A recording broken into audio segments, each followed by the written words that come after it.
शरद पवारांचा मुख्यमंत्री देवेंद्र फडणवीसांना फोन, बेताल वक्तव्य करणाऱ्या नेत्यांना आवरा अशी टीका योग्य नाही। पडळकरांनी जयंत पाटलांवर केलेल्या वक्तव्याचा पवारांकडून निषेध।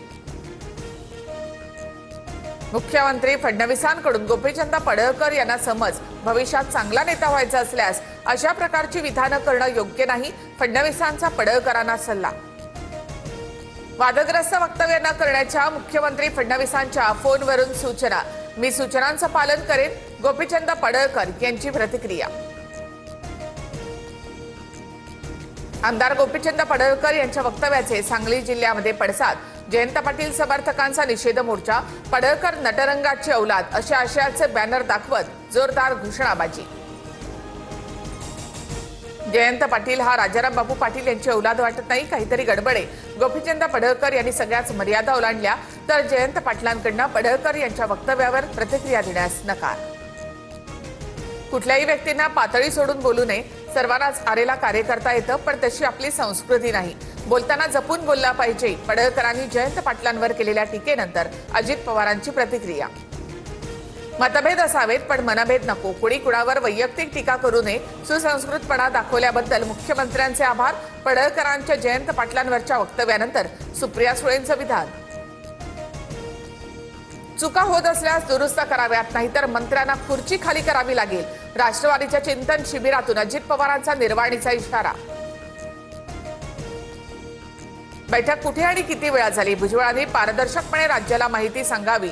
सुप्रिया सुळेंचं भाष्य। अंतरवालीमध्ये पोलिसांवर दगडफेक होण्यापूर्वी झालेल्या बैठकीत पवारांचे आमदार होते, भुजबळांचा दावा। विधानसभेत मोठ्या प्रमाणावर मतचोरी झाली, तुम्ही याद्यांवर काम करा, निवडणुकीसाठी ताकदीने उभे राहा। अंबरनाथमधील बैठकीत राज ठाकरेंच्या मनसैनिकांना सूचना। राज्यामध्ये ठिकठिकाणी ओबीसी एल्गार रॅली काढणार, पहिल्यांदा मराठवाडा, नंतर गरज पडली तर मुंबईमध्ये रॅली होणार, भुजबळांचा इशारा। शिंदेंच्या बालेकिल्ल्यामध्ये ठाकरे बंधूंची रणनीती। पालिका निवडणुकांच्या पार्श्वभूमीवर राज ठाकरेंचा अंबरनाथ, कल्याण, डोंबिवलीमध्ये दौरा, तर मातोश्रीवर उद्धव ठाकरेंनी अंबरनाथ, कल्याणच्या पदाधिकाऱ्यांची बैठक बोलावली। घटस्थापनेला ठाकरे बंधू एकत्र येण्याचा योग जुळण्याची शक्यता। राज ठाकरे यांच्या संकल्पनेतून शिवाजी पार्कात जिमखान्याची निर्मिती। 22 सप्टेंबरला होणाऱ्या कार्यक्रमासाठी उद्धव ठाकरे यांना देखील निमंत्रण। जरांगेंच्या पायाशी जाणाऱ्या आणि समर्थन करणाऱ्यांना निवडणुकीत धडा शिकवणार, भुजबळांचा इशारा। तर मराठ्यांच्या विरोधात जाणाऱ्या ओबीसी नेत्यांना पाडा, जरांगेंचं आवाहन।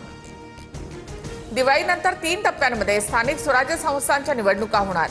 नोव्हेंबरमध्ये जिल्हा परिषद, पंचायत समितीच्या निवडणुका, डिसेंबरमध्ये नगरपालिका, नगरपंचायती आणि जानेवारीमध्ये सर्व महानगरपालिका निवडणुका घोषित होणार। महायुतीमध्ये अद्याप स्थानिक स्वराज्य संस्थांच्या निवडणुकीबाबत अधिकृत चर्चा नाही, शक्य तिथे एकत्र लढण्याचा आमचा प्रयोग राहील, प्रफुल्ल पटेल यांची माहिती। गणेश नाईकांच्या जनता दरबाराच्या विरोधात शिंदेंच्या शिवसेनेची हायकोर्टात धाव। याचिकेमध्ये सिडको, नगरविकास विभाग, महापालिका प्रतिवादी। जनता दरबाराच्या वेळी नागरिकांना विनाकारण वेठीला धरलं जातं असा आरोप। मंत्री जनतेची गाराणी ऐकू शकतो, माझ्या जनता दरबाराच्या विरोधात कुणी याचिका केली असल्यास काही हरकत नाही, भाजपच्या गणेश नाईकांची प्रतिक्रिया। जेनझीने सरकारला उलथवून टाकलं पाहिजे, ही राहुल गांधींची भाषा अर्बन नक्षलवाद्यांसारखी, मात्र भारताची जेनझी जनरेशन ही संविधानाला मानणारी, फडणवीसांचा प्रत्युत्तर। खराब रस्त्यांमुळे राज्यभरात 12 नागरिकांचा मृत्यू, आतापर्यंत किती कंत्राटदारांवर कारवाई केली, मुंबई हायकोर्टानं महापालिकेला फटकारलं, आठवडाभरामध्ये खड्डे बुजवण्याचे आदेश। जून ते ऑगस्टच्या दरम्यान अतिवृष्टीमुळे झालेल्या नुकसानग्रस्तांना 689 कोटी रुपयांची शासकीय मदत जाहीर, संबंधित शेतकऱ्यांना लवकर मदत वितरित करण्याचे राज्य सरकारचे निर्देश। राज्यामध्ये मोठ्या प्रमाणात झालेल्या पावसामुळे 30 जिल्ह्यांमधल्या 654 महसूल मंडळांना फटका, पंचनामे करण्याचे आदेश दिले, नुकसानग्रस्त शेतकऱ्यांना मदत करणार, अतिवृष्टीबाबत कृषी मंत्र्यांचं आश्वासन। मुंबईमध्ये ओला उबरचं भाडं आता प्रति किलोमीटर 22 रुपये 72 पैसे, मागणीच्या वेळेमध्ये 1.5 पट वाढ करण्यास परवानगी, तर मागणीच्या काळामध्ये 34 रुपये दर निश्चिती। ॲपमध्ये 18 सप्टेंबर पासून नियम लागू होणार।